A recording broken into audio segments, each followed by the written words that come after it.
une des conséquences quand même de ce qui s'est passé depuis 20 ans, c'est quand même le profond déclin des démocraties. Les démocraties, pour se défendre, sont devenues non démocratiques. Olivier Abel, bonjour. Euh, Bonjour. il y a 20 ans, tous les deux, nous avions fait une interview autour du 11 septembre et on avait publié ça dans Réforme. Alors, on ne se souvient plus trop de ce qu'on avait dit à l'époque. On était à l'époque sous le choc de l'émotion. Mais aujourd'hui, 20 ans après, qu'est-ce qui reste de cette affaire-là? Est-ce que ça vraiment a été un changement dans la vie de nos sociétés? Quel bilan on peut en tirer s'il y a un bilan à tirer? Ah ben oui, moi je trouve qu'il y a un bilan qui est assez épouvantable quand même, Ouais. une sorte de cascade de représailles, de conséquences et de représailles. Et je dirais une logique de guerre dans laquelle on est entré, une guerre d'un type nouveau, hein, mais c'est quand même une guerre. Euh, Moi, je pense que on est d'abord, à ce moment-là, moi, j'avais réagi justement en disant on a des ennemis, ce qu'on on ne voulait pas voir qu'on avait des ennemis, on a des ennemis, euh, et c'est important de Quand tu comprendre dis on, c'est l'Occident, c'est l'Occident. quoi? L'Occident. L'Occident. L'Occident a des ennemis. Il faut que l'Occident comprenne qu'il peut avoir des ennemis. Et le déni des ennemis, c'est déjà quelque chose de très, très dangereux. Une manière de ramener les ennemis à de la racaille, à des choses qu'on peut éliminer d'en haut avec chez nous Du zéro mort, mépris. etc. Ça, c'est quelque chose qui est extrêmement dangereux et qui a fait beaucoup de mal. Et donc, reconnaître qu'il y a de l'ennemi, et c'est pour ça que j'avais d'ailleurs à l'époque, ça avait fait tout un émoi, comparer ces guerriers de l'islam à Léonidas, au Thermopyles. Alors bien sûr, on a vu des réactions, je me rappelle, parce que justement, quand même, les Américains, on ne peut pas les comparer à des barbares qui nous c'est vraiment le contraire, quoi. Donc oui, bien sûr, mais il faut considérer qu'on a des ennemis et il faut, si je puis dire, honorer l'ennemi. Il faut le comprendre, il faut l'honorer. Il faut l'honorer comme ennemi. C'est-à-dire, en fait, le monde est construit autour de tout temps, et aujourd'hui encore, autour de rapports de force. Je me rappelle Michel Rocard qui disait il faut construire des rapports de force, de telle sorte que, c'était très juste, de manière à ne pas laisser quelqu'un trop faible. Il ne faut pas soi-même se laisser dans un état d'incapacité à répondre à un rapport de force. Donc il faut construire sa propre force, mais il faut aussi construire sa force de manière à ne pas écraser l'autre, à ne pas le laisser dans une telle faiblesse qu'à ce moment-là, la seule solution pour lui, pour réagir, c'est le suicide, si je puis dire. Et donc, voilà, c'est très construire un rapport de force dans lequel il y a quand même un rapport entre les forces, c'est-à-dire en fait, personne n'est trop faible. Hein, c'était Simone Veil, la philosophe, qui disait on est barbare avec les faibles. On est barbare. On est toujours barbare avec les faibles. Donc, du coup, on devient nous-mêmes barbares. Et je dirais, une des conséquences quand même de ce qui s'est passé depuis 20 ans, c'est quand même le profond déclin des démocraties. Les démocraties, pour se défendre, sont devenues non démocratiques. Le camp de Est-ce que ce n'était pas ça l'objectif des islamistes? Ouais. je ne sais pas, mais en tout cas, on est bien tombé dans le piège, si je peux dire, mais là, massivement. Et d'une certaine manière, du coup, on ouvre une voie royale pour une nouvelle idéologie politique beaucoup plus autoritaire à la chinoise ou à la russe, hein, parce que de toute façon, les démocraties occidentales, de toute façon, elles se déjugent elles-mêmes, elles font le contraire de ce qu'elles disent, elles sont démocrates en interne, mais en externe, par rapport à leurs ennemis, elles sont plus barbares qu'on n'a jamais vu, hein, bon, ce qui s'est passé dans beaucoup d'endroits. Bon. Donc, voilà, moi je pense que là, on est mal, on est rentré de manière très sans réflexion dans une sorte de réaction immédiate qui est le contraire de la démocratie. La démocratie, c'est justement pas la représaille. La démocratie, c'est la justice. La justice, c'est on arrête, on ne répond pas au mal par le mal, mais on va chercher construire un rapport de force, mais aussi un rapport à un tiers, à une légalité, à une justification telle qu'on va pouvoir juger les choses. Donc là, il n'y a on répond au coup par coup, quoi, c'est tout, on ne fait rien d'autre. Donc, quelque part, on est sorti de l'état de droit, si je peux dire, de la conception de la cité au sens Oui, mais antique. idéalement, qu'est-ce que idéalement il aurait été, enfin, c'est presque évangélique ce que vous dites là, parce que c'est pas répondre au mal, enfin, répondre au mal par le bien, enfin Oui, mais oui. comment un État, comment nos États occidentaux auraient pu répondre idéalement? Non, mais c'est un rapport de force. Hein. Justement, on a des ennemis. Donc, première chose, on a des ennemis. D'accord?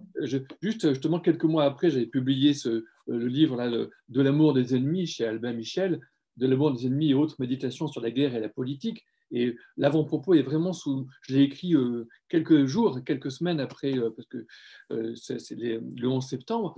Et avec l'idée, justement, il y a des rapports de force à construire, c'est évident. Mais il faut comprendre qu'on a des ennemis et d'une certaine manière, l'amour des ennemis a du sens. L'amour des ennemis, pas du tout au sens angélique, au sens non, l'amour des ennemis, c'est-à-dire il y a des ennemis, mais déjà peut-être il faut se mettre à la place des amis de nos ennemis. L'amour des ennemis, c'est déjà presque chez Jésus peut-être une stratégie, si je peux dire, au sens où il faut pouvoir comprendre l'ennemi.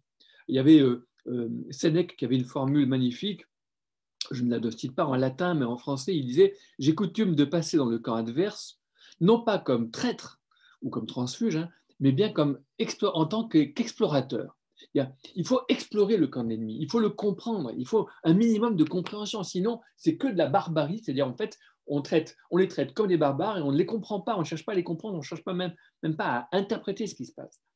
Même pour combattre l'ennemi, il faut le comprendre, un minimum, c'est ça l'intelligence.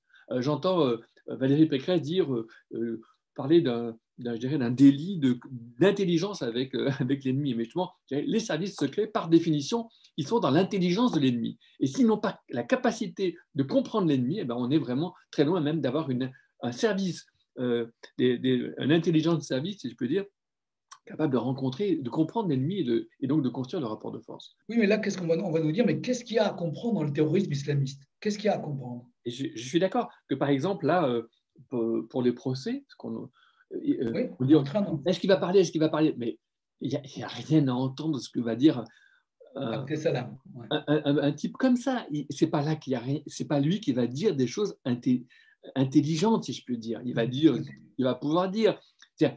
L'intelligence, là, elle est beaucoup plus ample. Il faut comprendre des processus, il faut rentrer dans les processus qui conduisent les gens à ça. Là, c'est trop tard. C'est quelqu'un qui est bousillé, si je peux dire. Bousillé par ce qu'il a fait, bousillé par ce qu'il a subi. Il est pris dans un truc qui le dépasse complètement. C'est pas ça l'intelligence. Hein, donc, oui, bien sûr. Mais Voilà. qu'est-ce qu'il y a à comprendre? Est-ce que c'est religieux? Est-ce que c'est lié à un mépris de l'Occident? Quels éléments on pourrait trouver? Ouais, mais c'est sûrement très compliqué. Il y a aussi des Exactement. processus internes Mais non, mais je pense que oui, je pense que quand même,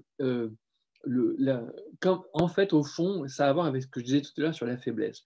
Quelqu'un qui est dans un état de telle faiblesse, il faut penser aux camisards. Les fous de Dieu, c'est aussi les camisards. Il faut aussi qu'on voit ce qui s'est passé pour nous, si je peux dire. Alors, mais là encore, hein, c'est scandaleux rapprocher les Franchement, talibans oui. des camisards. Ça sera... Mais j'avais fait d'ailleurs justement l'année suivante à l'Assemblée du désert un exposé sur ce thème précisément. C'est-à-dire, en fait, je pense que euh, des gens qui sont trop faibles et qui ne peuvent plus réagir autrement, qui ne peuvent plus construire un rapport de force respectable dans lequel ils soient respectés, dans lequel, en plus, ceux qui sont en face d'eux sont trop protégés, sont inaccessibles, inatteignables, on va dire. Bon, ils sont tellement protégés, bon, et bien à ce moment-là, il n'y a que le suicide. En fait, ils passent de l'autre côté. Et quand il y a le suicide, ça veut dire que le salut n'est pas le salut de ses biens, de ses propres biens, de sa vie. Là, on rentre dans un rapport rationnel, dans lequel on cherche à conserver sa vie et à l'améliorer. Ça. On rentre dans un truc irrationnel et dans lequel, je dirais, la religion, on a affaire forcément à du sacré et à du sacrifice et donc à du religieux. Cet état d'être poussé à bout dans un état d'extrême faiblesse peut faire qu'on bascule de l'autre côté de la rationalité. La rationalité, c'est j'ai un rapport de force, j'ai des choses à conserver, j'ai des choses même à améliorer, donc il y a un donnant-donnant. Mais quand on n'a plus rien à perdre, d'une certaine manière, eh bien qu'on passe de l'autre côté, on devient suicidaire, et à ce moment-là, cette dimension destructrice et éventuellement autodestructrice, elle va venir se draper dans du sacrifice et donc dans du religieux. Et pour moi, le religieux, là, la dimension religieuse, elle vient après pour habiller un processus psychique. Maintenir un rapport de force, mais ça veut dire quoi concrètement?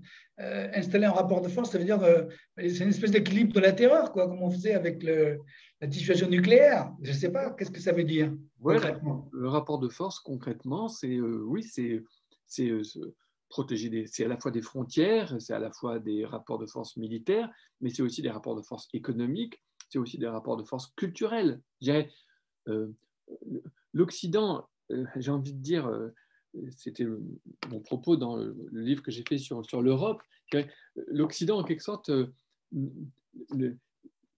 à s'aborder ses propres traditions culturelles et religieuses, il faut le dire. On est une sorte de vide. Les gens qui viennent ici, qui arrivent ici, ils disent, on est chez qui?